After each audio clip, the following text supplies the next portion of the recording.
Amén. Vamos a abrir la Biblia en Apocalipsis. Vamos a leer el capítulo 3, el versículo 20. Amén.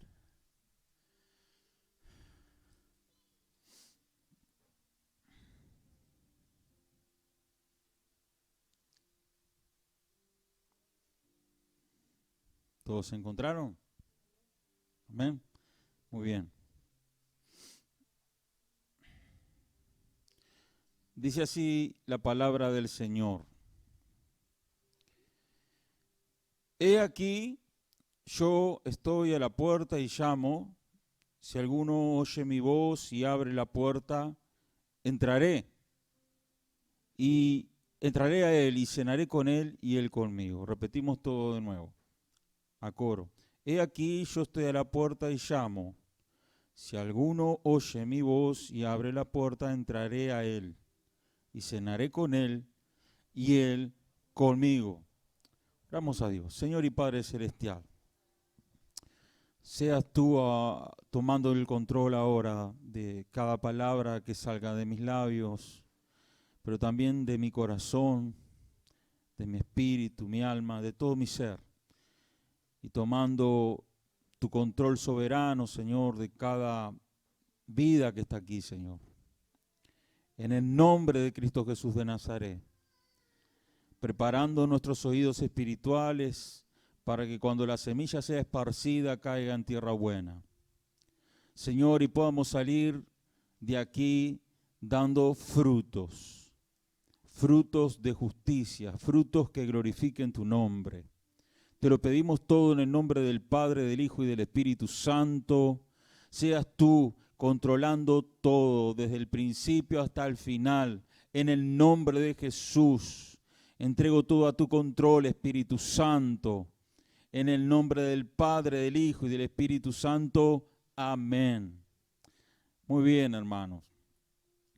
Muy bien. Apocalipsis 3, 20, un versículo muy conocido, un versículo que usamos mucho para evangelizar o se usa mucho para cuando se le habla a alguien de el Señor. Pero en realidad el sentido de este versículo es otro. Tal vez alguien ya lo sabe, tal vez otros no. Estamos aquí para aprender. Bueno, hermanos, yo quiero un poco ubicarnos en el contexto. Allá por el 64 al 90 después de Cristo, fue escrito aproximadamente el libro de Apocalipsis o Revelaciones. Y el autor humano, digo autor humano porque está el autor divino, ¿verdad? Que sabemos que es el Espíritu Santo. Pero el autor humano fue Juan, que estaba en la isla de Patmos. Bueno, ahí, en esa isla de Patmos, él fue enviado como prisionero por causa de predicar el Evangelio. Era una isla rocosa, era una isla donde él, con una edad avanzada, porque fue el último de los apóstoles que murió, y murió ahí, sabemos que él lo meterían en trabajos realmente forzados, hacer cosas que con la edad que él tenía no estaba para esas cosas, pero la idea era torturarlo, la idea era que él terminara los días de él en un completo desastre. Pero los días de él terminaron en una completa gloria, porque fue en esa isla rocosa, en esa isla solitaria, en esa isla que nadie deseaba estar, en esa isla que los romanos enviaban a la gente, ¿verdad?, a pasar sus últimos días o años de vida para torturarlos, es que él recibe una revelación. Y qué bueno, hermanos, cuando nosotros pasamos momentos de islas rocosas también, los Patmos que nosotros también atravesamos, momentos de soledad Y es ahí cuando el Espíritu Santo nos habla de una manera más clara. Es ahí cuando de una manera sorpresiva el Espíritu Santo viene y nos revela algo, nos enseña algo en los momentos de oscuridad. Y ahí, hermano, el apóstol Juan estaba en esa isla pensando que, bueno, ya le quedaba poco y que todo iba a terminar. Pero es ahí donde él recibe una revelación. Revelación es, la palabra significa quitar el velo.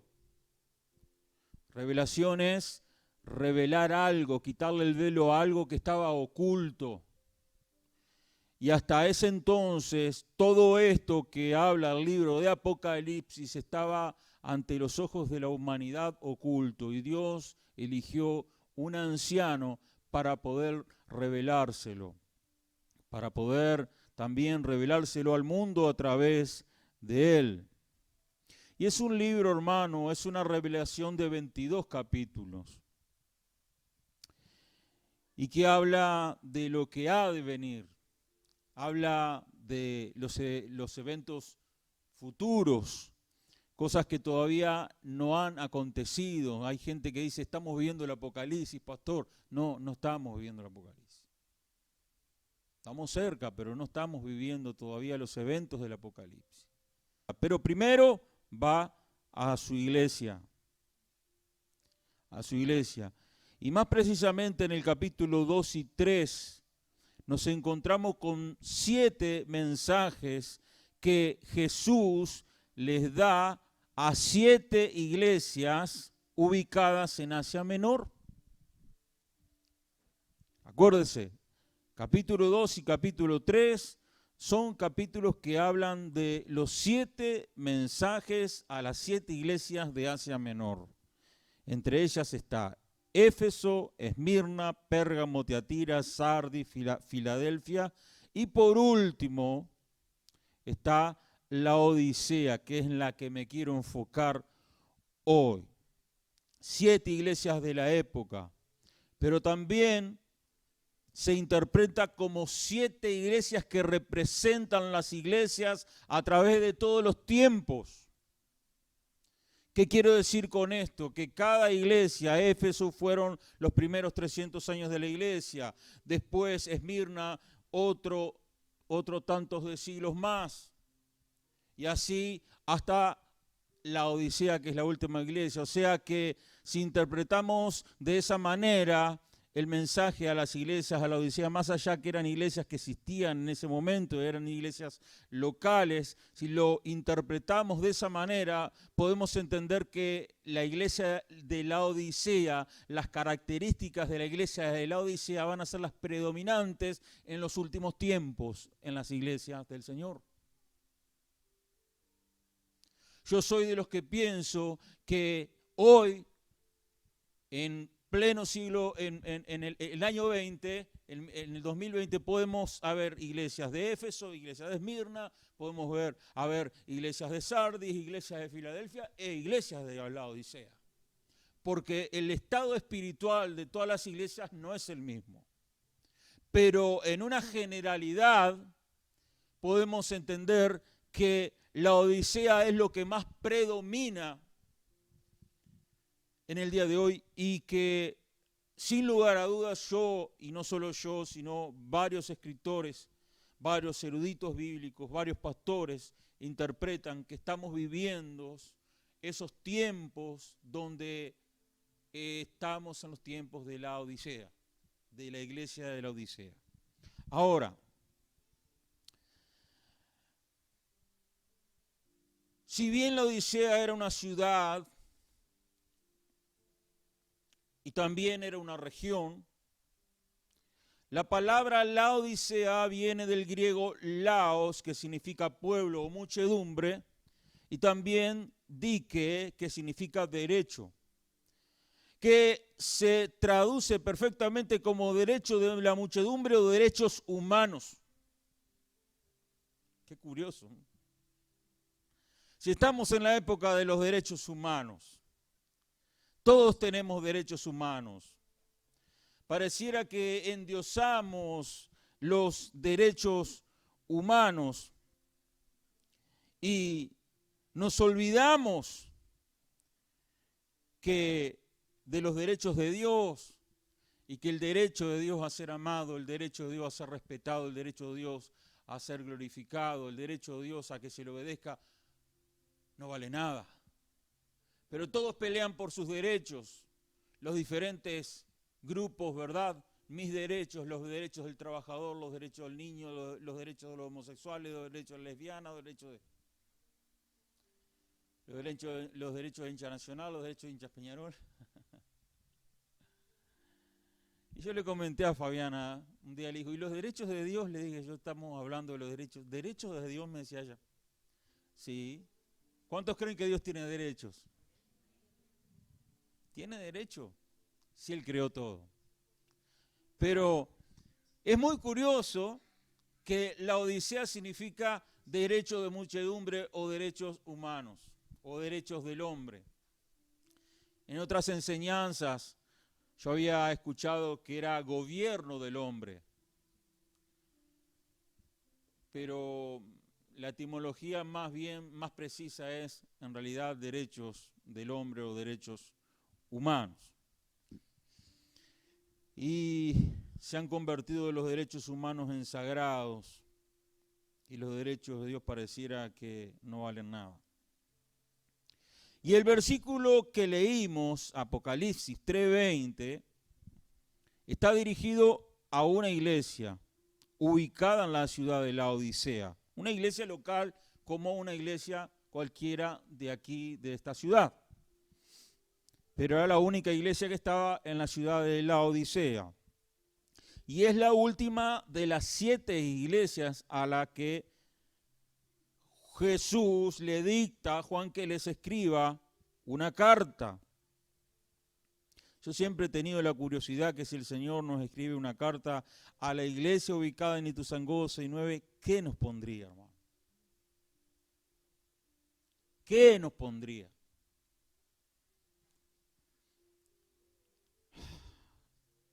Temblando la leeríamos. Imagínense lo que sería eso. Y es una carta a la iglesia de la Odisea que comienza en el versículo 14 del capítulo 3 y termina en el versículo 22. Y vale la pena, hermano, examinar letra por letra esta hermosa, podríamos decir, esta excelentísima carta. Pero dado el tiempo que un poco nos reprime, no podemos hacerlo. Entonces, vamos así, darle una leída a vuelo de pájaro y nos vamos a enfocar en el versículo 20. Y ahí es donde yo quiero poner énfasis. Él comienza en el versículo 15 para comenzar con esta leída a vuelo de pájaro. Versículo 14 lo pasamos por alto, dice el versículo 15, yo conozco tus obras, le dice a esa iglesia de la Odisea, que ni eres frío ni caliente, ojalá fueses frío o caliente, pero por cuanto eres tibio y no frío ni caliente, te vomitaré de mi boca. El Señor. Palabras llenas de gracia, ¿verdad? Palabras llenas de juicio. Eso es lo que vemos acá, palabras de reprensión. Pero vamos a ver más adelante que a pesar de esas palabras tan duras, no dejamos de ver la gracia y el amor de Dios. Y le dice Jesús que esta iglesia, Él conocía sus obras. Hermano, esto tiene una aplicación para nosotros hoy. Dios conoce nuestras obras. Dios conoce la obra de cada uno de nosotros. Dios conoce mis obras y las tuyas. Amén. Nadie puede agrandarse, ni nadie puede decir yo soy esto, yo soy otro, porque Dios es el que ve quiénes somos realmente y quiénes no somos. Podemos engañar a cualquiera, a Dios no. Amén. Entonces, esto es algo que nosotros debemos entender. Dios conoce tus obras, Dios conoce mis obras. Dios te dice, yo conozco tus obras. Bueno, también le dice en el versículo 15 que ni eres frío ni caliente.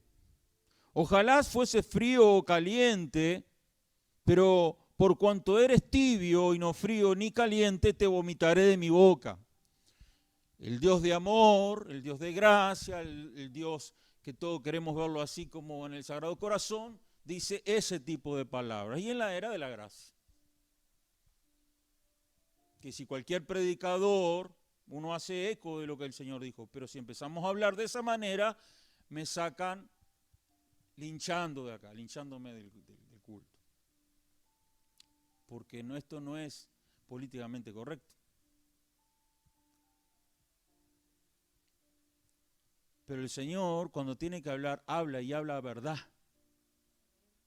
Y fieles son las queridas del que ama, hermano. Y Dios tiene todo el derecho. Por más que la Odisea era derecho humano o derecho del hombre, yo digo, yo voy a hacer valer mis derechos y acá voy a empezar a decir las cosas como son. Y aquí el Señor habla de esa manera tan cruel para nuestra cultura, ¿verdad? Y yo creo que para cualquier cultura, para cualquier época, palabras que realmente nos hacen temblar. Le dice que era una iglesia fría, que no era ni fría ni caliente, que era una iglesia espiritualmente tibia. Y sabemos por la historia que en la Odisea había aguas termales, por tanto, cuando habla de agua fría, el agua fría era el agua servía, el agua caliente servía también, pero el agua tibia provocaba náuseas. Por lo tanto, cuando habla de que no eres fría ni caliente, sino tibia, por cuanto eres fría, eres tibia, te vomitaré de mi boca, me haces provocar náuseas, y hace referencias a los lugares termales que había en la ciudad de la Odisea, y muchas cosas de las que dice está haciendo referencia también a ciertas características que había en la ciudad. Ayer escuché una palabra que me causó, no sé si existe en el diccionario, pero alguien que estaba criticando la gestión de un presidente, un expresidente argentino, un joven decía que había sido una gestión vomitiva. No sé si existe eso. Esa palabra la inventó él ahí en el momento. Pero yo dije, vomitiva, bueno, y justito yo estaba con esta palabra en mi mente. Bueno, a la iglesia le daba, a Cristo le daba ganas de vomitar la iglesia de la Odisea. Muy bien. Versículo 17, porque tú dices yo soy rico también, mire, la iglesia de la Odisea decía de sí misma esto, porque tú dices yo soy rico y me he enriquecido y de ninguna cosa tengo necesidad, y no sabes que tú eres un desventurado, miserable, pobre, ciego, desnudo. Entonces era una iglesia que se autopercibía como una iglesia muy rica, muy próspera, pero materialmente hablando. Una iglesia que no le hacía falta nada, una iglesia sin necesidades. Y si yo empiezo a pensar en qué era de la iglesia, es donde las iglesias están con más riqueza, en qué era de la iglesia a partir desde que comenzó la iglesia en Pentecostés hasta el día de hoy, es donde las iglesias sienten que más ricas son, o donde la doctrina de la prosperidad está más en boga, ¿Por qué pareciera que la iglesia más grande es la iglesia más poderosa? ¿Por qué cuando tenemos los mejores autos somos los mejores pastores o tenemos un jet privado? Y hay como una competencia ahí entre, ¿y cuánta gente tenés vos en tu iglesia? ¿Y cuánta gente tengo yo? Y estadios, hermanos, enormes que uno no sabe ni de dónde sacan dinero para eso. Y yo digo, es un tiempo donde se asemeja mucho a este tiempo. Por eso digo que la iglesia de Laodicea se asemeja mucho a la iglesia de hoy. No digo que todas las iglesias son así, hermano, porque hay gente que se reúne en ranchos. Pero hoy hay mucho énfasis también en tener lo mejor, y a nosotros no nos falta nada. Sin embargo, el Señor, a esa iglesia que decía que era rica, que se ha enriquecido y de ninguna cosa tengo necesidad, Él le hizo y le dice, y no sabes, o sea, era ciega, no entendía, y no sabes, le dice, no tenés idea, iglesia de la Odisea, que tú eres un desventurado, miserable, pobre, ciego y desnudo. Mire todas las cosas que le dice. Te crees rica, pero eres desventurada, miserable, pobre, ciego y desnudo. Versículo 18. Por tanto, le da un consejo.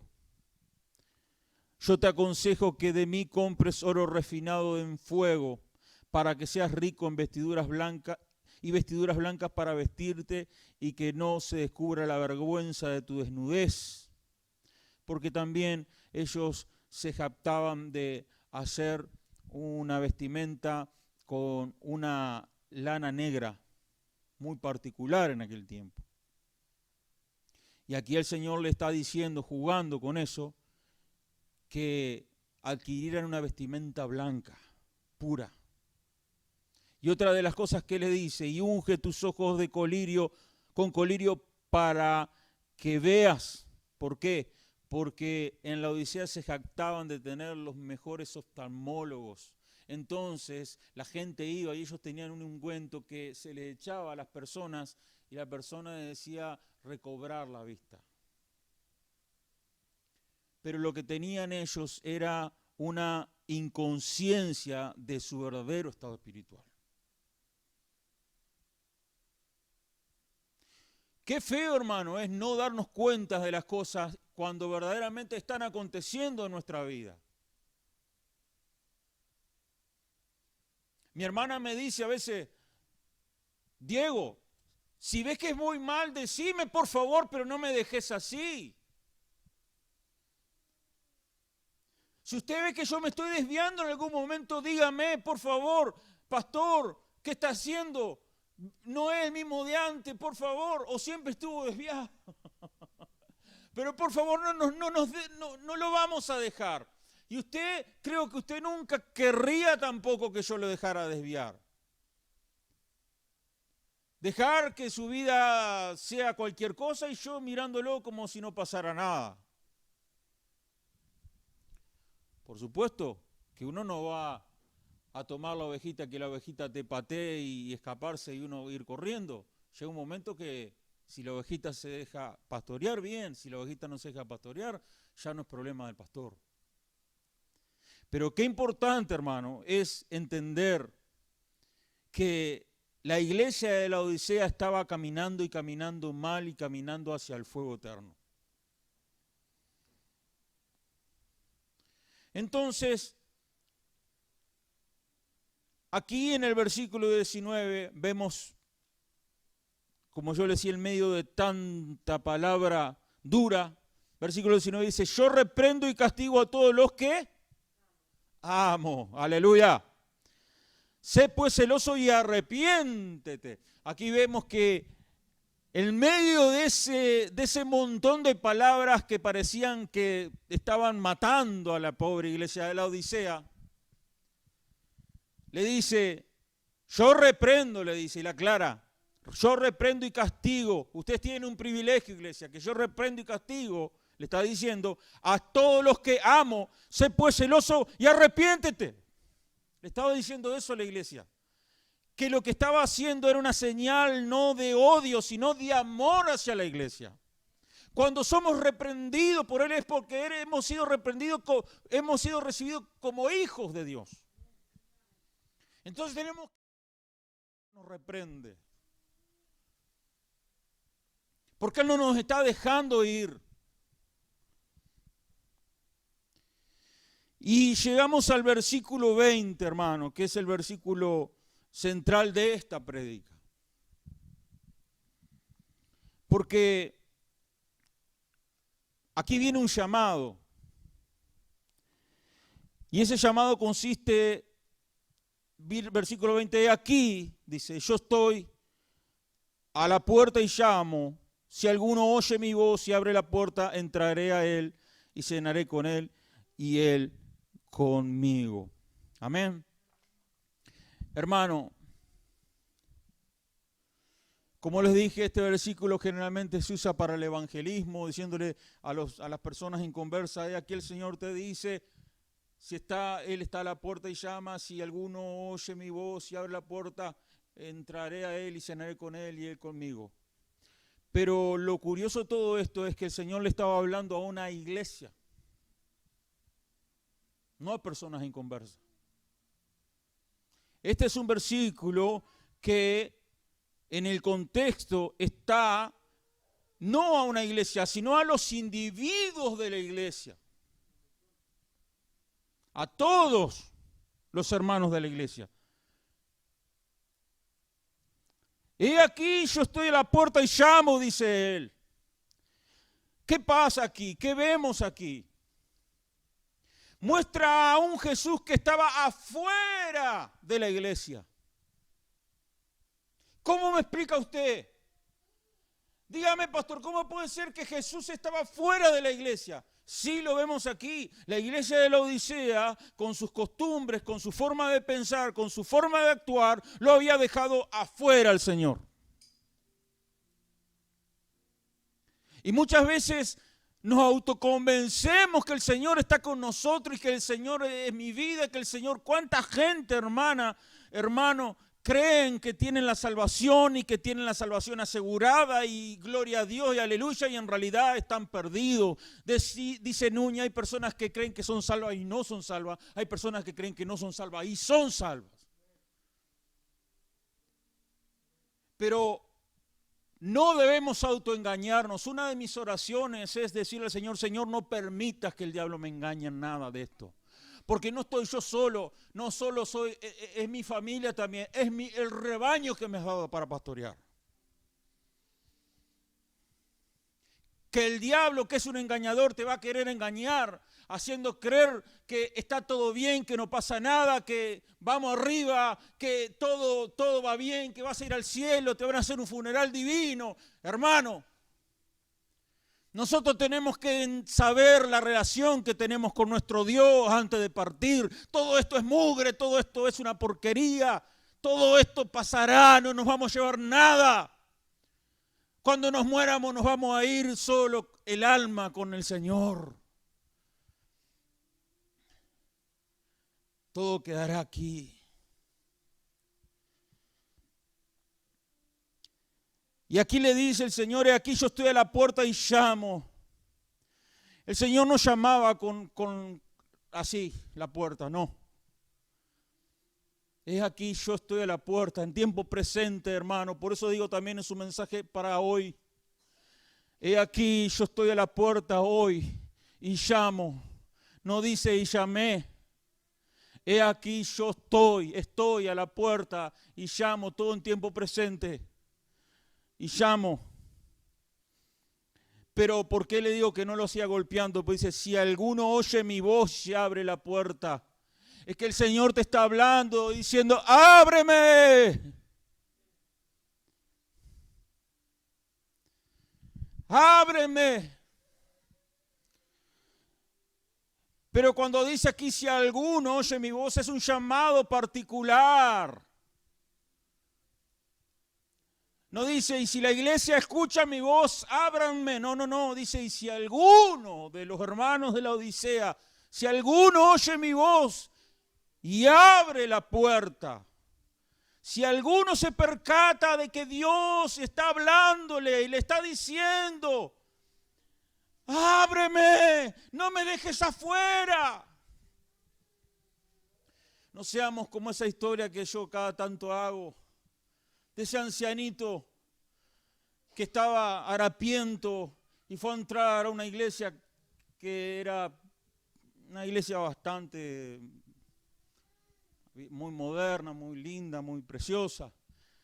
Pero ese hombre maloliente, harapiento, fue a entrar y lo vieron vestido así, y le dijeron que se vaya a bañar y vuelva y no lo dejaron entrar. Pero era un mendigo, no tenía dónde bañarse, no tenía nada. Y se quedó llorando ahí sentado en el cordón de la vereda, como la murga. De repente viene un hombre al lado y le dice, ¿qué le pasa, Señor? Yo estoy aquí, dice, mal porque quería entrar a una iglesia y estaban tan necesitando de Dios y me han pasado tantas cosas en mi vida y estoy arrepentido, quiero entrar a la iglesia. Y el hombre contesta, dice, yo soy Jesús y a mí tampoco me dejan entrar. Hermano, la realidad es que en muchas vidas, en muchas iglesias, Jesús está afuera. Y Jesús está llamando a individuos. ¿A qué está llamando?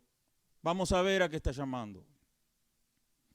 Si alguno oye mi voz, si alguno se percata dentro de la vorágine, dentro de la multitud de voces, dentro de tanto ruido, dentro de las ocupaciones que nos tienen bombardeados, si alguno logra escuchar aunque sea de a poquito, ábreme, ábreme. Yo estoy a la puerta, te estoy llamando. Si alguno percibe la voz del Espíritu, porque no es una voz que se puede discernir en la carne, con los ojos, los oídos físicos, sino con los oídos del Espíritu. Si alguno puede oír esa voz que le dice que le abra, y se da cuenta, y se aparta de la multitud, y le dice, Señor, te abro, y Él promete que entraré a Él y cenaré con Él y Él conmigo. Mire, hermano, la cena, como lo he explicado en otras ocasiones aquí, es símbolo de intimidad. Si una pareja se quiere conocer, si dos personas se quieren conocer, una cena, por lo menos, no sé, que la saquen en 12 cuotas. Pero una cena es símbolo de intimidad.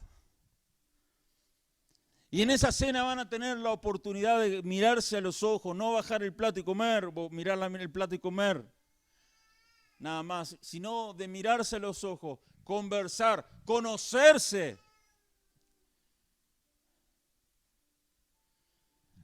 Escuchar las ideas unos del otro, tener comunión, intimidad con el Señor. Y el Señor no quiere tanto que trabajemos en la obra del sino, porque como se dice el dicho tan popular en la jerga cristiana, nos metemos en la obra del Señor y nos olvidamos del Señor de la obra. No nos podemos olvidar del Señor de la obra, ese momento íntimo ahí no puede faltar. A Dios no le importa que hagas tantas cosas como que estés tiempo con Él. Tiempo de valor, tiempo de fervor, tiempo donde estás a solas con Él, preguntándole si sus derechos, jugando con las palabras. Señor, ¿qué quieres que yo haga? ¿Qué puedo hacer? Es ahí donde necesitamos. Ese es el llamado, va dirigido ahí. Hágase esta imagen, Jesús llamando de afuera a la iglesia, diciendo, a los que oyen mi voz, vengan. ¿A qué? Vengan a tener intimidad conmigo. Porque si la iglesia llegó al estado que en la que está es porque perdieron la intimidad conmigo. Y yo te pregunto cómo está tu vida de oración. Vos me podés decir, oramos un ratito a la mañana y un ratito a la noche. Y yo te pregunto cómo está tu vida de intimidad con el Señor. La intimidad no va más allá que la oración simplemente. ¿No le parece que es un tiempo muy especial delante de la presencia del Señor? Pues a eso te está llamando el Señor, iglesia. A eso nos está llamando a todos. Desde el pastor hasta el hermanito más nuevo que viene a la iglesia. Y si queremos tener una iglesia que vaya bien rumbeada, bien pastoreada por el Señor, tenemos que hacerlo.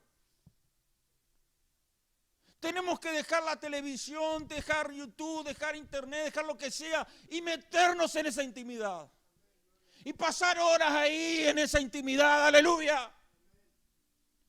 No podemos nosotros dejar eso como si fuera para lo último nada más. Como si fuera algo que puede esperar.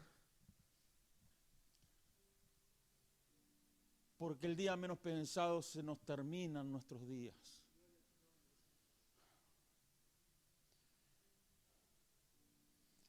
Y en esa cena, hermanos, ahí podremos hablar con Él. Y que Él nos transmita su corazón. Y no solo nosotros transmitirles el nuestro. Esos momentos de intimidad donde a uno se le cae un lagrimón. Esos momentos donde uno no está apurado o apurada con cosas de la vida. Esos momentos, el Señor no tiene derecho a esos momentos. Tanto derecho humano. El Señor no tiene derecho a esos momentos laodicenses. ¿Será que el Señor no necesita, no se merece, mejor dicho, ese tiempo con nosotros? ¿Que nosotros no necesitamos ese tiempo con Él? ¿Será que yo me puedo dar el lujo de pasar los años sin tener ese tiempo de calidad con Cristo? Y que pase una semana, 2 semanas, 3 semanas y a mí no me importa y la vida corre, corre, corre y lo que corre, hermano, el tiempo que perdimos ayer no lo recuperamos más. Desde que empezó el culto ahora ya no lo recuperamos. Aprovechar bien en los tiempos porque los días son malos. Aprovechar bien el tiempo.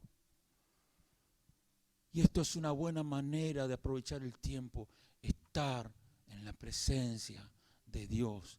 Estar en intimidad con Cristo. ¿Cuál es el llamado que Dios te hace individualmente, iglesia? Hoy te invito a cenar. Pero no que solamente yo voy a cenar con vos. Yo con vos y vos conmigo. O sea, va a ser recíproca la cosa. No es que vas a hablar vos nada más, como muchas veces en las oraciones hablamos nosotros y no dejamos hablarlo a Él. Vamos a hablar los dos.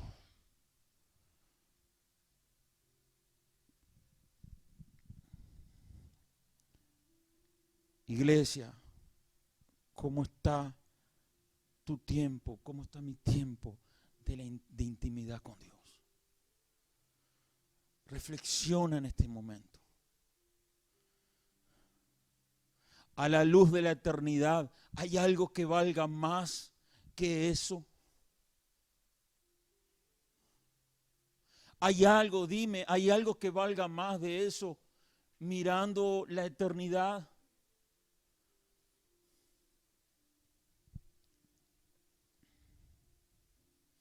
Estar a solas con Él, seguir sus instrucciones, tener amistad. Hoy es el día, iglesia, que tal vez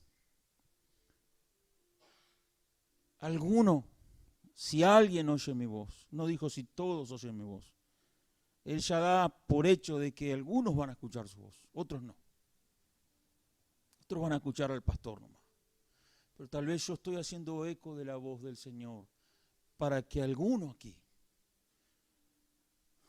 empecé a escuchar la voz del Señor. Muy adentro, usted escucha una vocecita que le dice, ven a la intimidad. Enciérrate en la intimidad con tu Padre. Cierra la puerta. Y ora al Padre que está en lo secreto y tu Padre que ve en lo secreto te recompensará en público. Para terminar simplemente, antes que cualquier llamado, antes que cualquier ministerio, está el llamado a tener intimidad con Jesucristo. Amén. Que el Señor los bendiga. Podemos orar en este momento. Yo le voy a pedir algo, escuche la voz del Espíritu Santo y no escuche la voz del diablo que le dice el pastor Diopalo hoy. Escuche la voz del Espíritu Santo. Esa voz escuche. Que el diablo va a querer echar por tierra todo el mensaje hoy. Y digámosle todo junto al Señor, si me está llamando Dios. Bueno, a ver cuántos van. ¿Cuántos vamos? Esto es para mí. Primero fue para mí.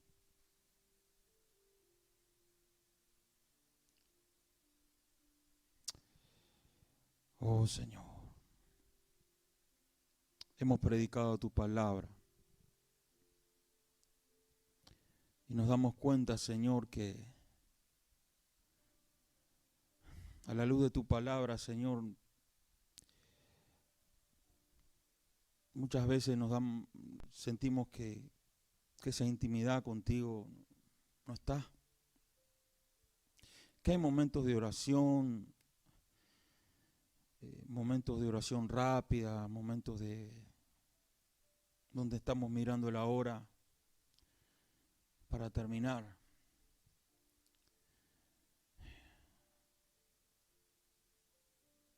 Nos olvidamos de tus derechos, nos olvidamos de que la invitación es a cada uno de nosotros a esa cena de íntima contigo. Aleluya.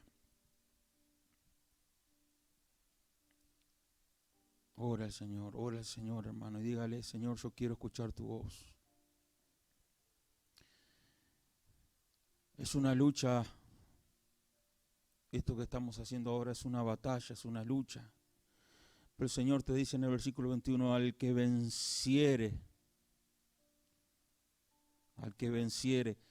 le daré que se siente conmigo en mi trono, así como yo he vencido y me he sentado con mi Padre en su trono. Y versículo 22 repite, el que tiene oído del Espíritu, ¿no? Oiga lo que el Espíritu dice a las iglesias. El que tiene oído sabrá escuchar el llamado, tal vez lejano, pero potente, del Espíritu que te llama a esa intimidad con Él. Y ahí se van a arreglar tantos problemas que usted no se imagina. Ahí se van a arreglar tantas cosas, hermano. A solas con Él.